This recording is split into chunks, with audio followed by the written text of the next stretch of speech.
He just doesn't know that in 2 weeks I'm marrying someone else. The sheets are still damp with our shared heat. I lie in bed, catching my breath as Vincent rises to dress. From my side of the bed, I watch his long fingers demantly buttoning his shirt. Not staying tonight? Family meeting.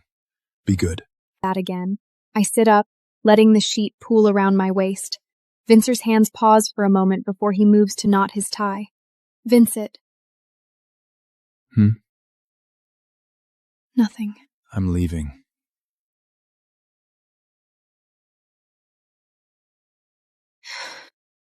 Father, I accept the marriage alliance. In 2 weeks, I'll marry the dying Sterling heir in Boston. But I have one condition. Good. Name it. We'll talk in person. I hang up, and my eyes fall on the phone Vincent left on the nightstand. The screen lights up with a new message. From Isabella. I stare at the message, my fingertips trembling. Vincent has never taken me to the hospital, not even when I broke a rib during training. I get dressed and discreetly follow his car. He pulls up to a cozy Italian restaurant on Mott Street. From a distance, I watch him stride toward a girl in a white dress. Isabella. She's even thinner than she appears in photos. Vincent reaches out, tucking a windswept strand of hair behind her ear. I've never seen him look so gentle, except when we're in bed. 3 years ago, my father sent me to Vincent. The sight of his handsome, cold lace made my knees weak. Sophia needs a proper education in how our family operates. She's too wild. You're the only one who can handle her. I was 19 then, fresh out of boarding school and brimming with rebellion. I thought Vincent was just another man trying to tame me, so I decided I would tame him first. The first time we met, I wore a miniskirt to his office just to provoke him. Vincent sat behind his desk and didn't even bother to look up. Close your legs, Sophia. Why? Because the way you're sitting suggests the Romano family lacks his class. I hyped my skirt even higher. How about now? Vincent finally looked up, his eyes cold behind his gold-rimmed glasses. Get out. For months, I did everything I could to get under his skin. I slipped flirtatious notes into his files, sabotaged missions he assigned, and even put a laxative in his whiskey. Yeah, Vincent always cleaned up my messes with infuriating calm. Sophia, you're a smart girl. You need to apply that intelligence to the right things. Until that night, I drugged his drink, desperate to see what a Vincent without his iron control would look like. I just didn't expect to still be in the room when the drug took hold. What did you put in my drink? You've already guessed, haven't you? Want to try me?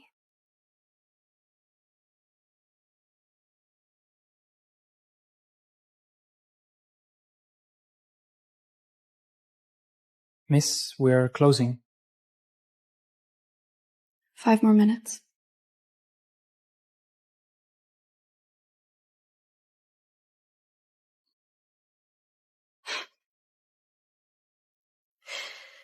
So this is what you meant by being busy?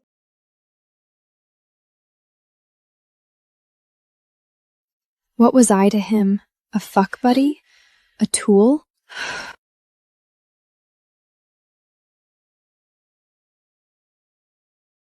I was too addicted to the warmth he offered. But no more.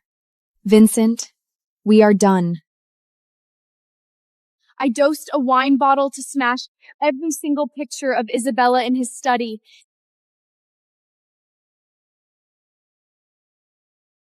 Don't you have anything to say?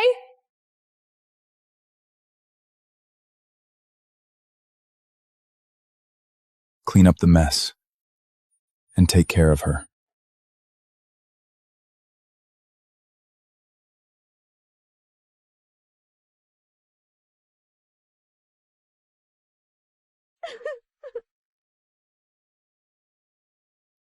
What's wrong, princess? Still upset? In that moment, I finally understood. His tolerance wasn't a sign of affection.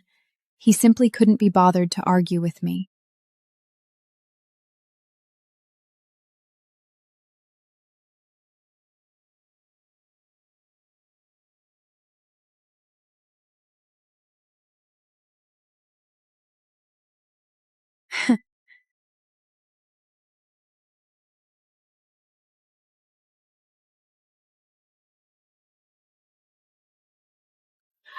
Vincent, I'm done with this game. What did you say? Maria, sitting beside him, practically lit up. I said, I'll marry the Sterling family's dying heir. In exchange, we sever all ties. From this moment on, I am no longer a Romano. You can welcome your mistress and your bastard daughter into this home with open arms. The day you staged the car crash that killed my mother, I stopped wanting you as a father anyway! I told you, that crash was an accident! Accident or not, she died on her way to find you cheating with Maria. Dad, let's stop pretending we're a happy family. You've been trying to sell me to the Sterlings for 5 months. Isn't it just so your precious mistress can finally marry into the family so your bastard daughter can finally take the Romano name? Sophia, you want to be disowned? Fine! As of tomorrow, you are no longer my daughter! Deal. Oh, and don't forget to inform the Sterling family. Their bride is no longer the eldest daughter of the Romano family, but a parentless orphan. Ask them if they're still willing to pay the same price. Back in my room, I shut the door, and the mask I wore finally crumbled. Tears streamed down my face. I curled up on the bed, a wounded animal licking its wounds. Do you know, Vincent? To finally leave you, I had to give up the only thing I had left. The next morning, I heard the sounds of furniture being moved downstairs. I rose and walked to the landing of the staircase. A familiar figure stood at the bottom. Isabella. My blood ran cold.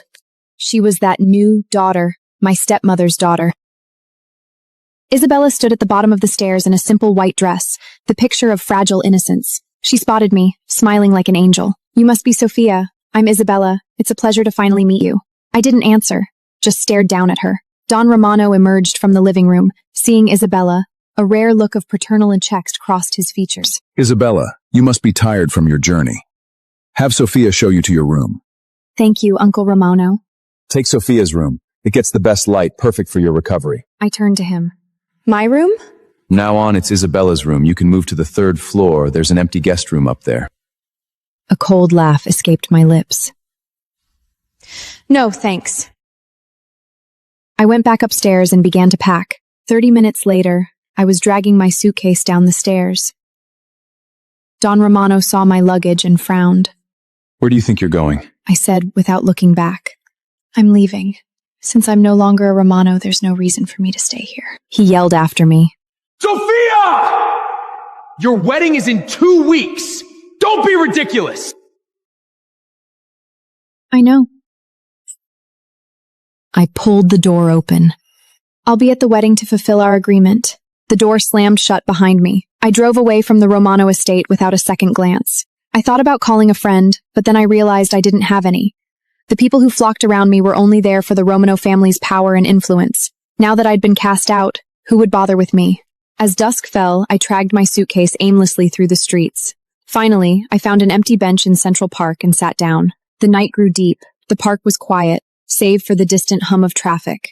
I hugged my knees, counting down the 5 days until the wedding. I couldn't live on the streets until then. As I worried, a few drunk men staggered toward me. Hey, beautiful. All alone? I stood up warily. Stay away from me, Don't be like that. the man said, reaching for me. Come on, have a drink with us. I stepped back, but the bench blocked my escape. Just then, a low, menacing voice cut through the air. She's with me. I turned. Vincent was stepping out of the shadows, his face a thunderous mask of fury.